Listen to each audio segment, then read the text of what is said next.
撒娇女人最好命这块，动物界也不例外呀。动物园一游客吊着肉喂老虎，奈何肉在水面上，母老虎向公老虎蹭头撒娇，公老虎就义无反顾地跳下去了。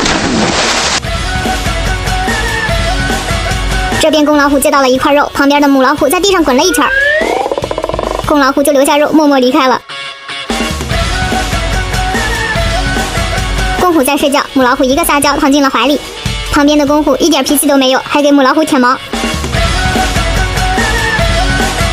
果然在东北，任何工种都是疼老婆的。